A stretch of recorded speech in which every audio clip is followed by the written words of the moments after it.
नमस्कार विद्यार्थी मित्रांनो, आजच्या व्हिडिओद्वारे आपल्याला पाहायचं आहे ब्रिज कोर्ससाठी असलेली स्टँडर्ड 10th सायन्स या सब्जेक्टची ॲक्टिव्हिटी शीट क्रमांक 14. आजच्या ॲक्टिव्हिटी शीटमध्ये आपल्याला पाहायचं आहे weather changes in weather, meteorology, Indian meteorological department आणि पुढे दिलेले सर्वच पॉईंट. या ॲक्टिव्हिटी शीटमध्ये जाण्यापूर्वी जर तुम्ही या चॅनलवरती नवीन असाल तर या चॅनलला सबस्क्राईब करा, जेणेकरून तुम्हाला ॲक्टिव्हिटी शीटच्या उत्तरांचे व्हिडिओ, टेस्टचे व्हिडिओ आणि नवीन येणारे सर्व अपडेट मिळत जातील. तेव्हा या चॅनलला सबस्क्राईब करा आणि बाजूने दिलेलं बेलचं आयकॉन बटन दाबा. चला तर पाहूया activity sheet number 14. Let's take a look. Weather. What is the weather? Weather म्हणजे काय असतं? The state of atmosphere at a given time in a place is called weather. म्हणजे एका निश्चित वेळेमध्ये एखाद्या निश्चित ठिकाणाची असलेली तिथल्या ॲटमॉस्फिअरची स्टेट म्हणजे स्थिती, त्याला आपण वेदर म्हणत असतो. और long term state of the atmosphere is called weather. म्हणजे हवामानाची, ॲटमॉस्फिअरची विस्तृत अशी स्थिती, विस्तृत काळासाठीची स्थिती, त्याला म्हणायचं आहे वेदर. आता वेदरसोबतच पुढे क्लायमेट आपल्याला दिलेलं दिसत आहे. Climate does not change continuously. आता क्लायमेटमध्ये आणि एअरमध्ये फरक असतो. एअर ही शॉर्ट टर्म आहे, तर वेदर किंवा क्लायमेट ही लाँग टर्म आहे, म्हणजे ती खूप मोठ्या काळासाठी वापरल्या जाते. म्हणून climate does not change continuously. रोजची एअर जी आहे ती आपली उष्ण हवा, गरम हवा किंवा थंड हवा हे आपण म्हणतो, परंतु हवामान हे रोजचं बदलत नसते, ते जास्त काळासाठी कंटिन्यू राहत असते. पावसाळ्यामधलं वेगळं, हिवाळ्यामधलं थंड, उन्हाळ्यामध्ये कोरडं किंवा उष्ण हवामान असं राहत असते. म्हणून काय म्हटलं आहे की climate does not change continuously. Second point पहा, climate is that which remain constant in region for long duration.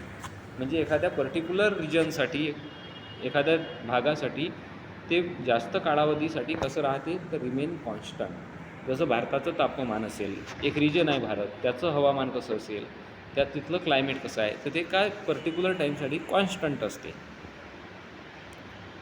The weather affect our basic need like food, clothing, shelter as well as the various occupation. आता हा point तुमचा आहे practice क्वेश्चनसाठी महत्त्वाचा आहे. वेदरचा कशावर परिणाम होतो इथं दिला आहे.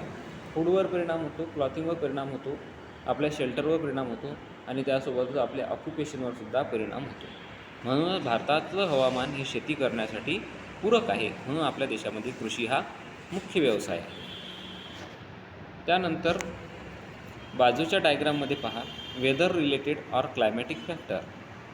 क्लायमॅटिक फॅक्टर कोणकोणते आहेत ते इथं दिसत आहेत, जसे की सनलाईट आहे, क्लाउड आहे, ह्युमिडिटी आहे, रेनफॉल आहे, विजिबिलिटी आहे, टेम्परेचर आहे आणि ॲटमॉस्फेरिक प्रेशर आहे.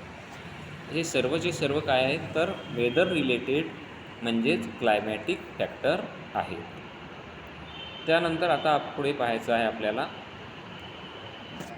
The March 23 is celebrated as the world meteorological day. 23 मार्च हा जागतिक हवामान दिन म्हणून आपण साजरा करत असतो. Daily weather as well as the long term climatic condition influence the human lifestyle directly or indirectly. रोजचं हवामान असो की लाँग टर्मचं क्लायमॅटिक कंडिशन असो, ती माणसाची जीवनपद्धतीला काय करत असते, डायरेक्टली किंवा इनडायरेक्टली त्याच्यावरती परिणाम करत असते. आता तुम्हाला पुढचा पॉईंट दिला आहे सॉलिड वेस्ट मॅनेजमेंट. त्याच्यामध्ये ॲक्टिव्हिटी सांगितली आहे पहा. Observe the garbage in dustbin in your classroom or at home. आपल्या घरची कचराकुंडी असते, तिला ऑब्झर्व करायचं आहे and make list of various material in it. त्याच्यामध्ये कोणकोणत्या गोष्टी असतात त्यांची लिस्ट करायची आहे and think about how this material can be properly dispose of. आणि त्यामध्ये टाकलेल्या गोष्टीचं खरोखर योग्यरित्या विघटन किंवा त्याला आपण डिस्पोज करू शकलो का किंवा कसं करता येईल. पुढे पहा, waste material are classified in 2 categories as biodegradable waste and non biodegradable waste. आपल्या डस्टबिनमध्ये असलेला कचरा 2 प्रकारामध्ये आपल्याला क्लासिफाय करता येतो, बायोडिग्रेडेबल अँड नॉन बायोडिग्रेडेबल. जो डिग्रेडेबल होतो आणि दुसरा नॉन बायोडिग्रेडेबल असतो की ज्याचं विघटनच होत नाही, जसे की काच असेल, प्लॅस्टिक असेल, अशा वस्तू. त्यानंतर अशा सॉलिड वेस्टचा म्हणजे जसे की काच असेल, प्लॅस्टिक असेल, इलेक्ट्रॉनिक इक्विपमेंट असतील, अशांचा आपल्या बॉडीवरती, आपल्या इकोसिस्टीमवरती इफेक्ट होतो. आणि तो इफेक्ट कसा असतो, हार्मफुल इफेक्ट असतो. ते हार्मफुल इफेक्ट इथं आपल्याला दिलेले आहेत पहा. Harmful effects of the solid waste, effect on the biodiversity. कोणकोणते इफेक्ट आहेत, तर बायोडायव्हर्सिटीवर त्याचा इफेक्ट होतो. त्यानंतर bad odour of the waste, त्याच्यामध्ये असणाऱ्या बॅड ऑर्डर येते आणि डिसीज होतात, ते इथं दिलेलंच आहे, spreading of the disease. Production of the toxic gas, त्यातून टॉक्झिक गॅस प्रोड्यूस होतात. डिग्रेडेशन ऑफ नॅचरल ब्युटी, असा सॉलिड वेस्ट जास्तीत जास्त ॲक्युमुलेट झाल्यामुळे नैसर्गिक सौंदर्य जे आहे ते नष्ट व्हायला लागते. पुन्हा एअर पोल्युशन होते, वॉटर पोल्युशन होते आणि सॉईल पोल्युशनसुद्धा होत असते. एवढे त्याचे हार्मफुल इफेक्ट्स आहेत. त्यामुळे त्याचं मॅनेजमेंट करणं हे अत्यंत महत्त्वाचं झालेलं आहे. Necessity of solid waste management म्हणून त्याचं आपल्याला आता मॅनेजमेंट कसं करता येईल ते पाहायचं आहे. फर्स्ट पॉईंट आहे, for preventing environmental pollution and to keep the surrounding clean. कशासाठी मॅनेजमेंट करायचं आहे, तर एन्व्हायरमेंटचं पोल्युशन प्रिव्हेंट करण्यासाठी आणि सराउंडिंगला क्लीन ठेवण्यासाठी.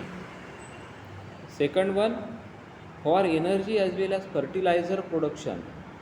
एनर्जीचंही प्रोडक्शन झालं पाहिजे त्यातून आणि खतंसुद्धा मिळाले पाहिजे, फर्टिलायझर मिळाले पाहिजे. And through that to generate the work and employment opportunity.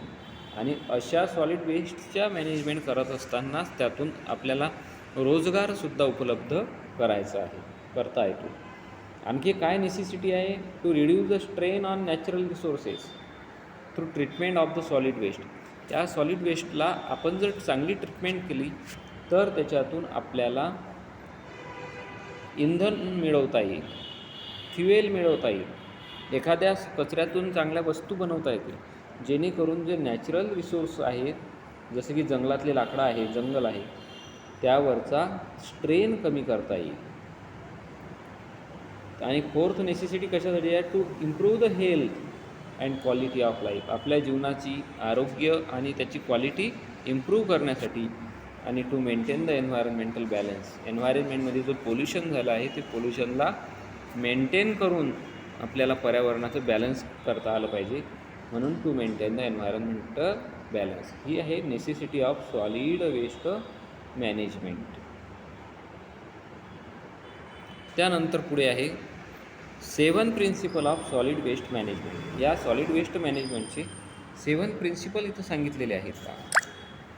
ते 7 प्रिन्सिपल कोणकोणते आहेत, reuse, refuse,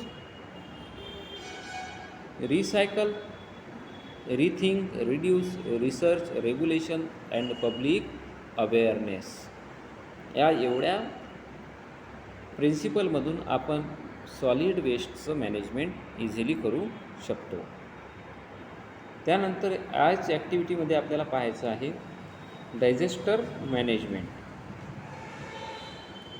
disaster management, various natural disaster like the thunder bolt म्हणजेच lightning, flood, fire and manmade disaster like accident, bomb explosion, chemical accident in industry, stampedes in mass gathering, riots etcetera occur around us from time to time. आपण पाहत आहोत की आपल्या आजूबाजूला नैसर्गिक आपत्ती येतात, तसेच काही मानवनिर्मितसुद्धा आपत्ती येतात. त्यांची यादी इथं आपल्याला दिलेली आहे. They cause large scale damage to life and property. आणि अशी आपत्ती आल्यामुळे जैविक हानी होते, जीवितहानी होते, तशीच संपत्तीची सुद्धा हानी होत असते, आर्थिकसुद्धा हानी तिथं होत असते.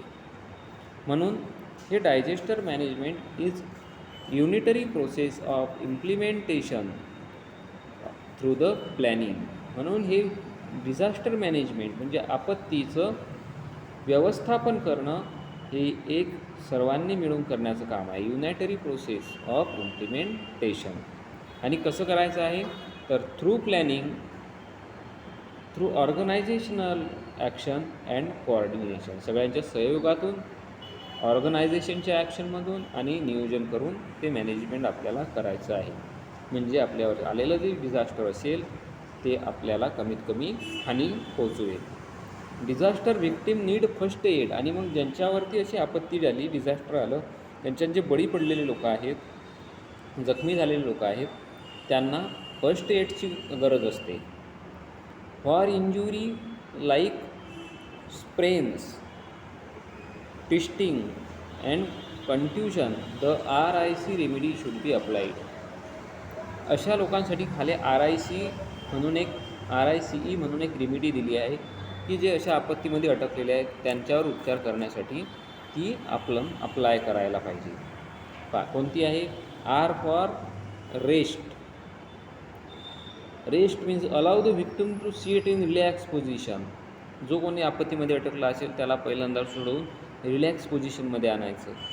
Ice, apply and ice to injured part. त्याला जर जखम झालेली असेल तर त्याच्यावरती आईस लावायची आहे. Compression. After ice pack treatment the injured part should be massage gently. त्याला मसाज करायची आहे म्हणजे कॉम्प्रेशन करायचं आहे. आणि elevate. The injured part should be kept in raised or elevated position.